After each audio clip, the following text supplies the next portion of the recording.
할렐루야. 살아계신 하나님 자리 우리 함께 하시는 줄로 믿습니다. 우리 옆에 있는 사람 손을 꼭 잡고 축복하지요. 이 밤에 좋은 일이 있습니다.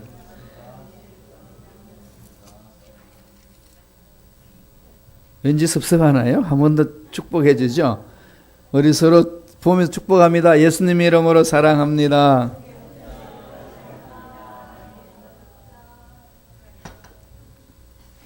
자, 하나님 말씀을 보겠습니다. 열왕기상 19장입니다. 열왕기상 19장 1절로 5절 말씀이 되겠습니다. 열왕기상 19장 1절에서 5절까지 말씀. 다 같이 우리 한 목소리로 합독하시겠습니다. 아합이 엘리야가 행한 모든 일과 그가 어떻게 모든 선지자를 칼로 죽였는지를 이세벨에게 말하니 이세벨이 이 사신을 엘리야에게 보내어 가로되 내가 내일 이맘때에는 반드시 내 생명을 저 사람들 중 한 사람의 생명과 같게 하리라. 그렇지 아니하면 신들이 내게 벌 위에 벌을 내림이 마땅하니라 한지라. 그가 이 행편을 보고 일어나 자기의 생명을 위해 도망하여 유다에 속한 브엘세바에 이르러 자기의 사환을 그곳에 머물게 하고 자기 자신은 광야로 들어가 하룻길쯤 가서 한 로뎀 나무 아래 앉아서 자기가 죽기를 원하여 이르되 야훼여 넉넉하오니 지금 내 생명을 거두시옵소서. 나는 내 조상들보다 낫지 못하니이다 하고 로뎀 나무 아래에 누워 자더니 천사가 그를 어루만지며 그에게 이르되 일어나서 먹으라 하는지라. 아멘. 이 말씀으로 일어나 먹으라 이런 제목으로 오늘 말씀을 나누겠습니다. 오늘 엘리야 얘기입니다. 엘리야는 능력의 사역자였습니다. 참으로 하나님 앞에 귀하게 쓰임받았던 사역자였지요.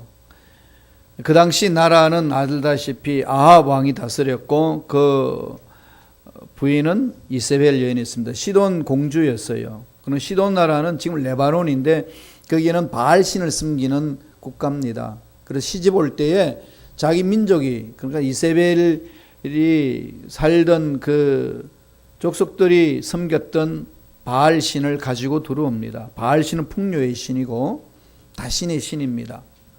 그러니까 이세벨이 가지고 들어오면서 그걸로 끝난 것이 아니라 바알신의 부인은 아세라신인데 바알신과 아세라신을 섬기는 선지자들을 왕궁에서 왕립신학교를 만듭니다. 그 왕립신학교가 이방신을 섬기는 신학교입니다. 야훼 하나님을 섬기는 그 신정국가에서 850명이나 되는 그런 신학생들이 있었습니다. 훈련받은 일꾼들이 또 배출해서 850명이나 되었습니다. 결국은 그런 상황에 있는 그 이스라엘 나라 하나님이 심판하시려고 그런 거죠. 참지 못해 심판하시려고 그럴 때에 하나님이 엘리야를 부르셔서 가서 말하라고 합니다. 아합 왕에게 불의하고 타락했던 내용을 샅샅이 다 지적을 하지요. 그렇게 해서 엘리야는 잘 아시다시피 850명의 거짓 선지자들과 함께 영적 전쟁을 치릅니다. 누가 참신이냐. 그래서 850명을 다 멸해 버립니다. 하나님이 참신이라는 것을 보여준 거죠. 이미 그것은 선전포고하고 갔기 때문에 그 상황 속에는 합당한 겁니다. 그런데 문제는 아합 왕이 아니라 그 부인 이세벨이 문제였습니다. 이세벨이 자기가 기르는 850명의 그 선지자들을 다 죽인 것에 대한 분노가 하늘을 찔렀습니다. 그래서 사환에게 불 보내가지고 내년 이맘때에, 아니야, 내일 이맘때에 내가 엘리야를 반드시 이 사람들처럼 내가 죽여버리겠다. 이 전가를 전해줍니다.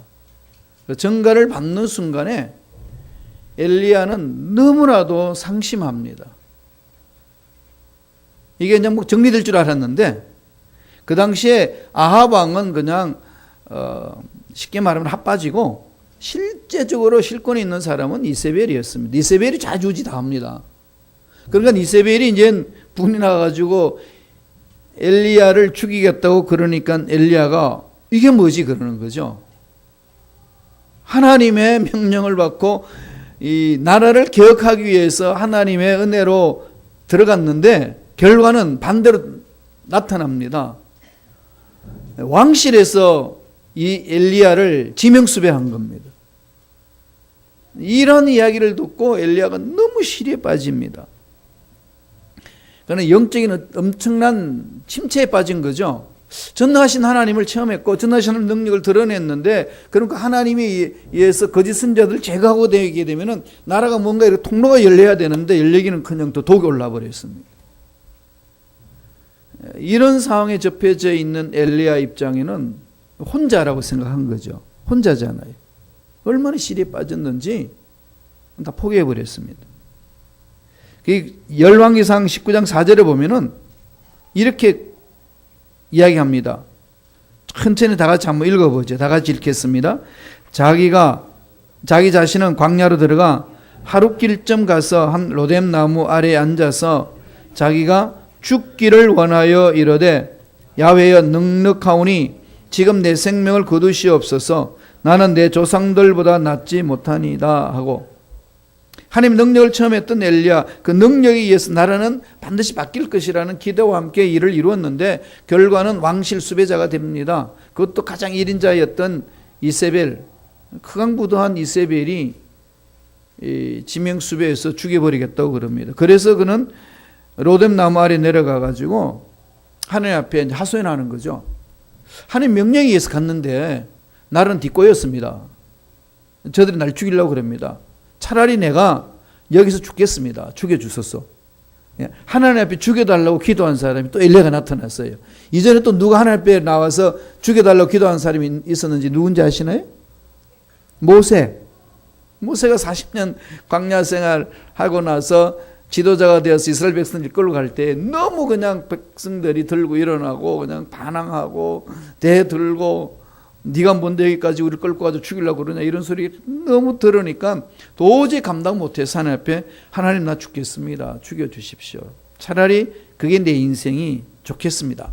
이런 기도를 드린 거죠. 사람은 그렇게 큰 상황이 나오면은 부닥치면 그런 일들을 체험하게 됩니다. 기도 그네 입에 일만 열면 나오는 거죠. 엘리야가 의기소침해가지고 완전히 곤두박질 칩니다. 이 엘리야를 바라보면서 누구나 할 것 없이 영적 침체에 빠질 수 있다는 거죠.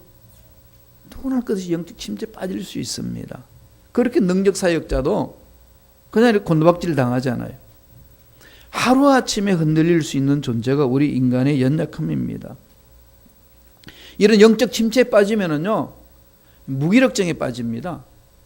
사람 만나기도 싫고 삶에 대한 희망도 없고 꿈도 없고 뭐 옛날에 무엇을 했다는 것 자체도 다 잊어버리고 그냥 죽고 싶다는 말밖에 안 하는 거. 지금 엘리야가 지금 하나님 앞에 나와서 차라리 나를 죽여주소서 이 얘기입니다.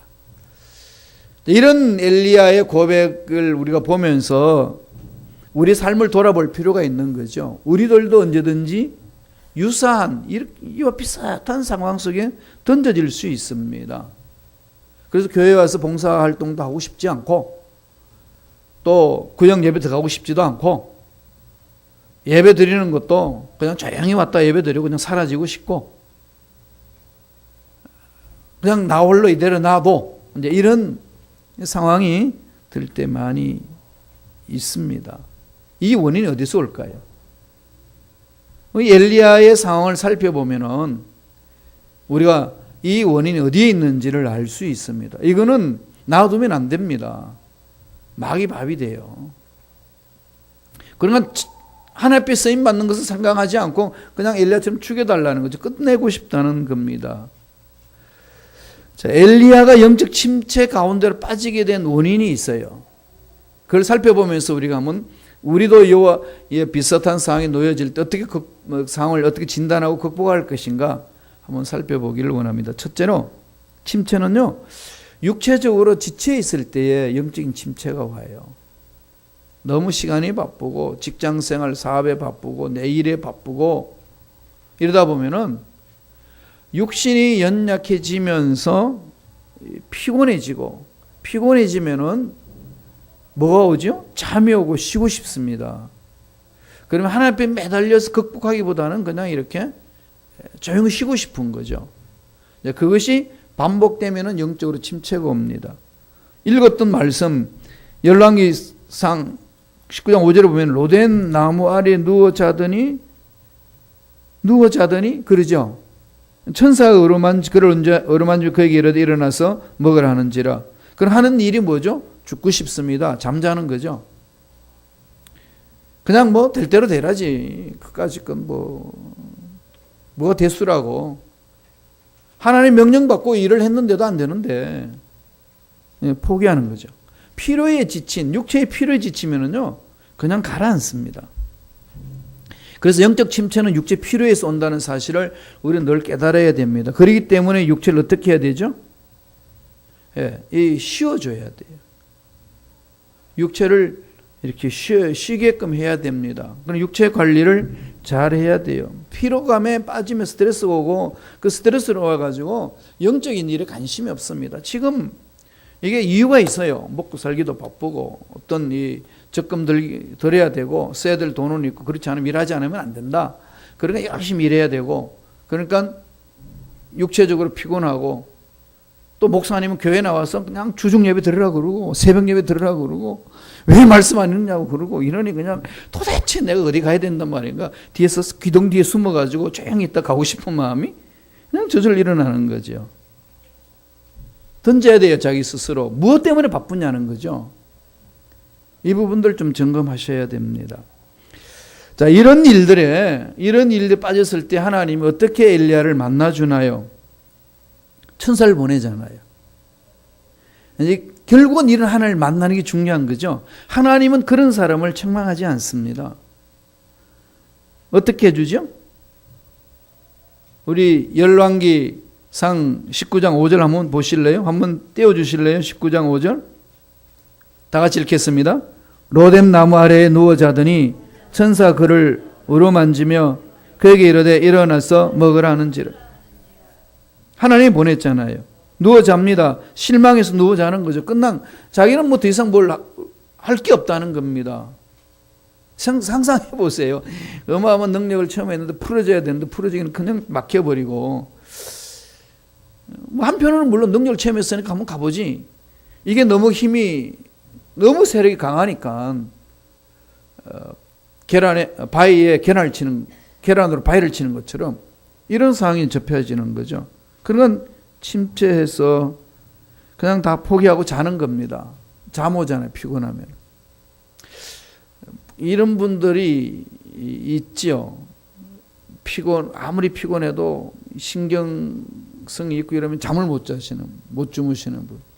저는 이 엘리야가 그냥 그대로 이해가 돼요. 저도 피곤하면 그냥 잠에 골아 떨어집니다. 아무리 걱정이 많아도, 아무리 문제 많아도 저는 일단 잠자고 나야 뭔가 해결이 돼. 잠을 자야 돼. 이거 될 대로 되라지 뭐. 물론 그것 때문에 건강도 보호하지만은 엘리야가 지금 그런 상황인데 이런 상황에 있는 엘리야를 하나님이 어떻게 하시나요? 천사를 보내가지고 어루만져 줍니다. 쥐어박으면서 이 자식아 뭐하냐 너 지금. 이렇게 말씀하지 않고 어루만지면서 달래주죠. 야 힘드냐. 먹고 자야지. 먹여줍니다. 먹여주죠. 그러면서 새 힘과 용기를 불어넣어 주잖아요. 선교사님들 이렇게 한국에 1년에 한 번씩 선교대회 하는데 이번에 우리 시니어 포럼을 했는데 인천 서해 앞바다 거기 콘도미엄에서 했어요. 그래서 발제도 하고 이제 토론도 하고 이제 실컷 먹고 막 이렇게 지내는 거죠. 그러면서 이제 다들 평가하는데 뭐가 제일 좋냐? 라고 물어봤더니 뭐라고 대답했겠어요? 맛있는 거 실컷 먹고 푹 잔 게 너무 좋았다고. 참 이게 먹고 자는 것도 엄청난 이렇게 회복이 되는 거죠. 하나님이 그렇게 먹이고 재우고 먹이고 재우면서 보살피는 거죠. 새로운 용기와 힘을 불어넣습니다. 육체의 이 너무 이 힘들고 어려운 부분들은요, 좀 쉬워줘야 됩니다. 그런 것을 이렇게 우리가 만들어 가야 되는 거죠. 그렇게 계획을 짜면서 가야 됩니다. 무엇 때문에 바쁘냐는 거죠. 두 번째, 무엇 때문에 침체에 빠질까요? 환경에 대한 두려움 때문에 그렇습니다. 환경을 바라보면 두려움이 생기거든요. 환경에 대한 두려움이 딱 들어오는 순간부터 난 뭐지? 이거 뚫고 나올 수 없지 않느냐? 이게 그냥 손 놓게 된다는 거죠. 지금 엘리야가 그런 상황입니다. 능력을 입어 하나님 위대하심을 드러냈는데 풀려야죠. 안 풀립니다. 그냥 막히는 거죠, 더. 그래서 엘리야는 지금 이렇게 얘기하고 있어요. 그 환경을 바라보고 엄청나게 상심해 있는 모습이 2절 3절에 있습니다. 한번 읽어볼까요? 열왕기상 19장 2절 3절 읽습니다. 이세벨이 사신을 엘리야에게 보내어 이르되 내가 내일 이맘때에는 반드시 내 생명을 저 사람들 중 한 사람의 생명과 같게 하리라. 그렇게 하지 아니하면 신들이 내게 벌 위에 벌을 내림이 마땅하니란지라. 그가 이 행편을 보고 일어나 자기의 생명을 위해 도망하여 유다에 속한 벌세바에 이르러 자기 사원을 그곳에 머물게 하고, 이 형편을 보고 뭐하죠? 기겁하고 도망하는 거죠. 기겁하고 도망가는 겁니다. 이 환경에 두려움이 있으면은요, 하나님이 안 보입니다. 가장 우리 이 잘못 결정을 내리는 것은요, 어려운 환경에 두려움을 느끼기 때문에 잘못 결정을 내리는 거죠. 악한 영들은 그렇게 괴롭힙니다. 문제가 뻥 터지면은 그 문제에 대해서 하나님과의 관계를 풀려고 습관이 안 돼 있으면은 그냥 그 환경 때문에 그냥 철렁 내려앉죠. 이 두려움, 환경에 대한 두려움이 있으면은 어떻게 풀 수가 없는, 자기 스스로 풀 수 없다라고 느끼는 그 상황 속에서는 그냥 주저앉을 수밖에 없다는 거죠. 그러니까 어디로 도망가죠? 이세벨이 영향 미칠 수 없는 유다의 브엘세바 제일 남단으로 사해 바다 있는 그쪽으로 도망갑니다. 심한 좌절과 허탈감 속에서 빠지는 거죠. 근데 이세벨만 보면은 하나님도 안 보여요. 그 일이 너무 두려우니까. 저와 여러분의 삶에 문제가 물질 문제든지 건강의 문제든지 정말 절망 같은 상황을 팍 접하면은요, 이 두려움이 너무 앞서면은 전능하신 하나님, 위대하신 하나님, 이게 그렇게 기도할 때마다 매달렸는데 안 보인다는 거죠. 그러니까 엉뚱한 일을 감당하는 거죠. 엉뚱하게 결정을 내리는 겁니다. 그럼 결국은 엘리야가 침체할 수밖에 없었던 것은 하나님을 바라보지 아니하고 이세벨이 죽인다고 하는 그 왕실의 지명수배를 내리는 순간에 이미 엘리야는 혼비백산에서 도망가기 바쁜 거죠. 그러니까 담대하게 하나님 말씀에 순종해서 거짓 선지자와 싸웠던 그 용기는 온데간데도 없습니다. 무엇이 그랬을까요? 환경이 주는 두려움 때문에 그렇습니다. 미국 생활 해보니까 그렇더만요. 야, 여기는 정말 그런 환경에 놓여졌을 때 어떻게 뚫어야 되는지 모를 상황이 주어질 때가 있더만요. 정말 이런 걸 어떻게 풀어나가느냐? 이런 부분들이 신앙인들이 가져야 될 자세 아니겠습니까? 환경이 어렵고 두려움이 생길 때는요, 그 문제와 환경을 보지 마시고 우주 만물을 창조하신 전능자 하나님 바라보시기 바랍니다. 집중하셔야 돼요. 그거는 훈련하지 않으면 안 됩니다. 평안할 때는 괜찮아요. 그리고 웬만큼 풀 수 있을 문제 있을 때 괜찮습니다. 그러나 정말로 절망 같은 상황이 펼쳐질 때는 감당 못한다는 거죠. 시편 기자는 이렇게 말합니다. 시편 43편 43절, 43편 5절입니다. 한번 천천히 우리 묵상하면서 읽어보겠습니다. 내 영혼아, 내가 어찌하여 낭망하며 어찌하여 내 속에서 불안하여 하는고? 너는 하나님을 바라라. 나는 내 얼굴을 도우시는 내 하나님을 오히려 찬송하리로다. 환경에서 진둘리지 말라는 거죠. 물리를 걸어오시는 예수님을 바라보고 수제자 베드로도 너무나도 감격한 나머지 주여 주님이시면 나를 물리를 걷게 하소서 오라. 그 말씀을 듣고 움직였을 때 물리를 걸었습니다. 그때는 오직 주만 바라본 거죠. 그런데 자기가 일평생 한 번도 물리에 걸어보지 못했는데 자기가 물리에 걷고 있다는 사실을 보는 순간에 그냥 그 파도가 넘실 거려니까 그냥 두려워서 그냥 물에 퐁당 빠져버렸습니다. 이걸 이제 신약에도 보여주잖아요. 우리 속에 일어날 수 있는 현상들입니다. 환경을 바라보지 말고 환경보다도 위에 계시는 전능하신 하나님을 집중하라. 이게 주는 메시지인데 이건 다 알고 있음에도 불구하고 그런 상황에 놓여 있을 때는 글로 안 간다는 거죠. 하나님은 그렇게 이 어려운 상황에 침체되어 있는 그 상황 속에서 우리를 던지는 상황이 있을 때는 훈련시키기 위함도 있습니다. 이럴 때 늘 평상시 말씀을 부여잡고 문제를 해결하고 말씀을 끌어안고 기도하면서 해결하고 하나님의 음성 들으면서 이 환경 속에 제가 어떻게 선택해야 됩니까? 분노를 터뜨려내고 내 입에서 나오는 짜증의 말을 내기 전에 이제 훈련을 해야 된다는 거죠. 그거 없으면은요 자꾸 이렇게 속된 말로 까부러지는 거죠. 내려앉습니다. 내려앉는 거죠. 그래서 하나님이 엘리야를 환경 보지 않고 하나님의 능력을 바라볼 수 있도록 이끌어 줍니다. 이게 왜 이런 게 빠지면 하면요, 아까 봤듯이 나만 겪는다고 생각하는 거죠. 전능하신 하나님이 저 멀리 계시는 것 같고 이 상황 속에서는 그 하나님은 나와는 아무 상관이 없는 것처럼 느껴지기 때문에 그냥 환경과 문제 앞에 매몰당한다는 겁니다. 하나님이 엘리야를 호렙산으로 부르잖아요. 그래서 다시금 불러가지고 만나줍니다. 그리고 자기의 영적 침체 현상을 보게 합니다.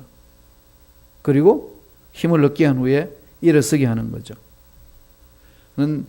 침체 속에 있는 것은 자꾸 모든 문제를 바라볼 때 나만 바라보고 나만 겪는다고 생각하고 이 환경은 나 스스로는 절대 풀 수 없다는 생각에 자꾸 집중해버리게 하기 때문에 그렇습니다.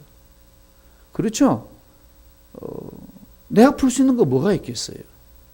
생명도 내 마음대로 좌지우지하지도 못하는 거고 끝날 것도 아무것도 모르는 건데 이런 상황 속에서 환경에 휩쓸려들고 내 연약함에 휩쓸려들어가지고 문제를 바라보면은 주저앉을 수밖에 없다는 겁니다. 원래 그렇다는 거죠.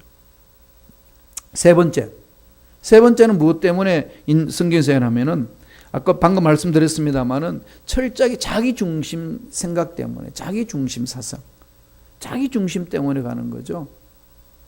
하나님 중심은 편안할 때 외쳤던 소리고 그게 그냥 송두리째 내 마음에 하나님이 오셔서 주인이라는 것을 이렇게 체험했으면 괜찮은데 그렇지 못할 때는 것은 말은 중심이었는데 속은 늘 내가 그냥 끌고 가는 거죠.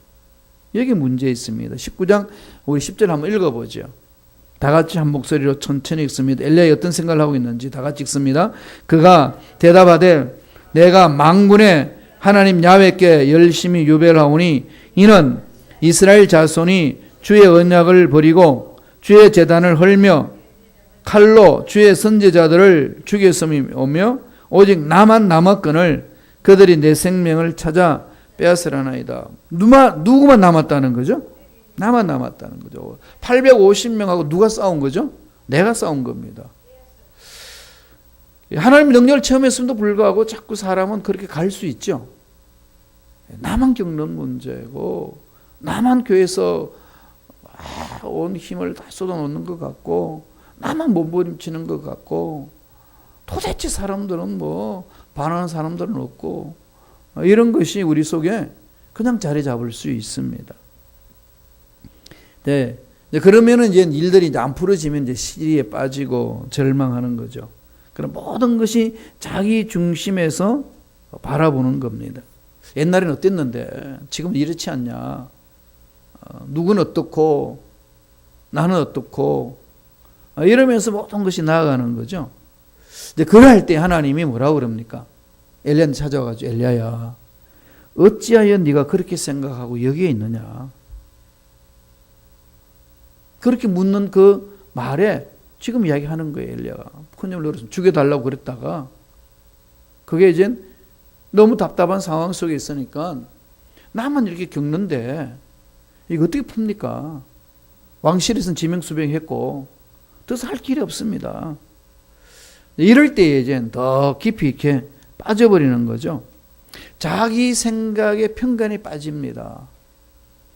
이 부분들을 매 순간 신앙생활에 나갈 때 내 중심으로 신앙생활을 하지 않고 늘 사람들과 관계를 맺으면서 다음에 그 관계 속에 하나님이 늘 주인이시라는 사실을 인정하며 나아가야 되는 거죠. 하나님이 엘리야를 찾아오셔가지고 자기 생각에 빠져가지고 허우적거리는 그 모습 속에 생각을 고쳐줍니다. 말씀하는 거죠. 어떻게 고쳐주나요? 열왕기상 19장 18절에 있습니다. 다 같이 한번 읽어볼까요? 천천히 읽습니다.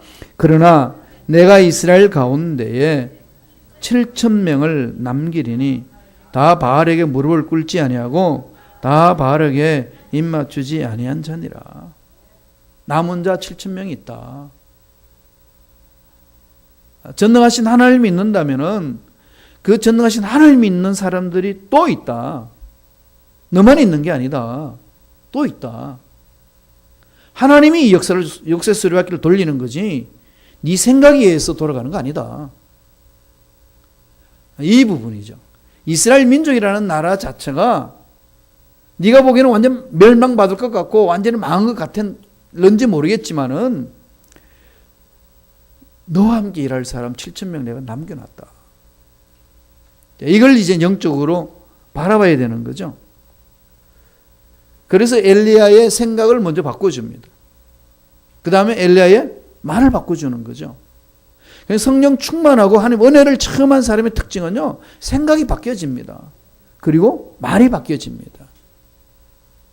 아무리 성령 충만해도 생각이 안 바뀌고 말이 안 바뀌었으면요, 그거는 성령 충만한 것처럼 이렇게 형식적인 것이지 충만한 상태가 아닙니다. 만약에 내가 그렇다면요, 정말로 돌아봐야 돼요. 신앙생활. 이걸 지금 뜯어고치는 거거든요. 날 뜯어고치는 것도 아니겠어요? 저도 이 시카고 와가지고 저의 잘못된 것들 많이 뜯어고치고 있어요. 요사이 마음 맞는 목사님들끼리 모여가지고 독서 모임을 한 달에 한 번씩 하는데 책을 읽고 그것을 서로 발제하고 이제 신랄하게 자기 자신의 그 잘못된 것들을 치부들을 덜쳐내고 서로 토론하고 어떻게 종으로서 써갈 것인가 이것을 이렇게 나누는데 여러 사람이 이렇게 같이 생각을 나누니까 제가 깨닫지 못한 것들이 얼마나 많은지 몰라요. 저도 그분들 봤을 때 무엇이 있는지를 보게 되고 또 내가 내 자신을 보지 못한 것들을 그분들이 보면서 말씀해 주시고 이건 정말 우리 주님 오실 때까지 평생 배워야 되는구나. 다시금 우리가 체험하는 거죠. 그럼 다 배웠다는 말은 없습니다. 여러분 성경 공부 다 알고 있는 것 같죠? 말씀을 비춰서 자신을 한번 돌아보세요. 정말로 진실하게 한번 자기를 한번 점검해 보시라고요. 내가 누구를 위해 신앙생활하고 무엇을 위해서 신앙생활을 하는지 무엇을 위해서 그렇게 바쁘게 사는 건지 정말로 봐야 되는 것 아니겠습니까? 어떤 분이 사업을 해서 돈을 많이 벌었는데 몸이 아파가지고 병원에 갔더니 이게 암 사기를 향한다는 거죠. 곧 끝났다는 겁니다. 남은 시간 6개월이라는 거죠. 그래서 생각해 봤대요. 6개월 동안 뭐 할 건가. 그래서 재산을 정리하고 일단은 내가 여행을 가자, 세계. 그래서 편안하게 그냥 어차피 끝나는 인생인데 6개월 동안 이렇게 하면서 이것저것 하고 하다 보니까 이젠 가지고 있는 재산으로 도와줄 사람들이 많더래요. 도와주고 섬겨주고. 그래도 그냥 재산이 남아있더래요. 와서 이제 보는데 6개월 됐는데 죽질 않습니다. 병원에 가봤더니 오진이었어요.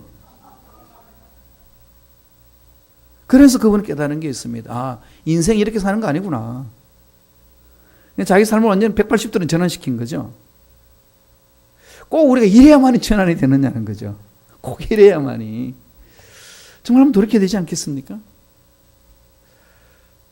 그래서 늘 이 생각을 바꾸고 말을 바꾸어 나가는 것. 성령 충만한 자의 삶입니다. 마지막 네 번째, 나와정 네 번째 엘리야가 침체를 빠졌던 것은요, 해야 될 일이 없다고 느꼈습니다. 어떤 내가 해야 될 일은 더 이상 없다라고 생각되는 순간에 침체에 빠지는 거죠. 여러분, 그래서 교회 봉사가 그렇게 중요합니다. 교회 헌신이. 누구를 위해서 헌신하고 누구를 위해서 봉사할까요? 하나님은 내가 빠지면 다른 사람을 세웁니다. 그렇잖아요. 그럼요. 담임 목사로서 제가 역할을 하고 있으면은 제가 빠지면 다른 또 담임 목사님 오셔서 이루어 주십니다. 하나님 역사는 그렇게 가요. 역사 수레바퀴는 돌아갑니다. 내가 모든 걸 다 짊어지고 가야 된다는 생각은 없는 거죠. 필요가 없는 거죠. 그래서 봉사하고 헌신하는 것 아니겠어요? 누구를 위하여? 하나님 사랑에 감격하는 거잖아요. 그러니까 내가 어떤 일을 해놨으니까 더 이상 할 일이 없다. 있을 수 없는 거죠. 연세 드셔도. 그러니까 그 위치에 맞게끔 해야 될 일은 당연히 주어집니다. 말씀을 한번 보죠. 보고 우리 정리하겠습니다. 열왕기상 19장 4절입니다. 다 같이 우리 천천히 읽겠습니다. 자기 자신은 광야로 들어가 하루 길쯤 가서 한 로뎀 나무 아래에 앉아서 자기가 죽기를 원하여 이르되 야훼여 넉넉하오니 지금 내 생명을 거두시옵소서. 나는 내 조상들보다 낫지 못하나이다. 이게 무슨 이야기죠? 할 일 다 했습니다. 여기까지입니다. 이거잖아요. 너 싸우라고 그래서 850명과 싸웠습니다. 할 일 다 했습니다. 이젠 끝. 이 왕실 수배가 됐는데 더 이상 뭘 어떻게 한단 말입니까? 차라리 생명을 거둬 주옵소서. 그러면 이젠 사람이 힘 빠지는 거죠. 이제 이 모든 일을 내가 다 끝냈다. 내 할 일은 했다라는 순간부터 침체기 들어갑니다. 언제 늙습니까? 정년 와가지고 퇴직하는 순간부터 그렇게 빨리 늙어간다는 거죠. 그러니까 요새의 현대인들은요, 정년 퇴직하고 나서요, 새로운 할 일을 찾습니다. 어떤 돈이 어느 정도 여유 있으면은 남을 섬겨주는 일에 이렇게 발런티어로 많이 나가서 그 일을 하잖아요. 자기 삶을 위해서. 카터 대통령은 퇴임하고 나서 더 유명한 사람이 됐죠. 주일학교 교사로 어김없이 합니다. 아무리 출장 가도 주일학교 교사직을 그대로 하기 위해서 주일 전에 돌아옵니다. 그건 하나님과 언약을 지키는 약속을 했기 때문에 지킨다. 지금도 그렇게 하고 있어요. 90세가 넘은 그 할아버지가 지금도 그렇게 하고 있으면서 더 사람들의 귀한 영향력을 끼치고 있지 않습니까? 할 일 없다 멈추는 순간에 우리는 그 순간부터 마귀 밥이 되기가 정말 쉽습니다. 연세 드셔서 할 일 없다 그러지 마세요. 할 일이 있습니다. 뭘까요? 연세 드신 분은 신앙이 늙지 않습니다. 꿈이 늙지 않습니다. 축복권이 늙지 않습니다. 그러면 어떻게 해야 됩니까? 교회 공동체 모여서 축복해 주셔야 돼요. 그죠? 후손들을 축복해 주고 중보기도 하고. 그러니까 그건 아무리 연세 드셔도 하실 수 있잖아요. 자기 할 일이 이제 끝났다라고 생각하지 말라는 거죠. 젊은 사람들도 마찬가지입니다. 그래서 내가 있는 위치에서 해야 될 일들을 찾아서 가는 거죠. 그래서 어떻게 하죠? 엘리야한테 세미한 음성으로 만나 주십니다. 세미한 음성으로 만나 주셔서 새로운 사명을 줘요. 그 15절에 보면은 야훼께서 그에게 이르시되 너는 내 길을 돌이켜 광야를 통하여 다메섹에 가서 이르거든 하사엘에게 기름을 부어 아람의 왕이 되게 하라. 하사엘에게 기름을 부어서 왕이 되도록 하라고 그 직분을 허락해 줍니다. 또 하나는 16절에 보면은 너는 또 님시 아들 예후에게 기름을 부어 이스라엘의 왕이 되게 하고 또 아벨 모홀라 사바스 아들 엘리사에게 기름을 부어 너를 대신하여 선지자가 되게 하라. 이스라엘 왕을 세우는데 네가 할 일이 있고 또 선지자로서 세울 일들이 네가 할 일이 있다. 말씀하는 거죠. 해야 될 일을 찾기 위해서 영적 침체에서 자유함을 얻게 하는 겁니다. 내가 할 수 있는 위치에서 해나가는 것. 손 놓지 말라는 거죠. 그리고 나서 세미한 음성으로 들려줍니다. 저와 여러분 지금 어려운 상황 속에 있을 수 있고 정말 절망 같은 상황에 놓여 있는 분들도 있을 수 있습니다. 앞날 어떻게 되지나 내 건강, 내 자녀들, 내 노후 대책 이런 것에 대해서 생각하면 머리가 그냥 터질 만큼의 어려움을 겪을 수 있을 수 있습니다. 이럴 때 어떻게 해야 됩니까? 세미한 음성을 들으셔야 돼요. 열왕기상 19장 12절에 보세요. 열왕기상 19장 12절 다 같이 한번 읽어볼까요? 한 목소리 읽겠습니다. 또 지진 후에 불이 있으나 불 가운데도 야훼께서 계시지 아니하더니 불 후에 세미한 소리가 있는지라. 이 듣는 것은 몸부림치셔야 돼요. 이게 나를 치유하고 내 앞길을 열게 하고 내 인생에 부닥치는 문제를 풀어나갑니다. 어느 누구도 대신 못합니다.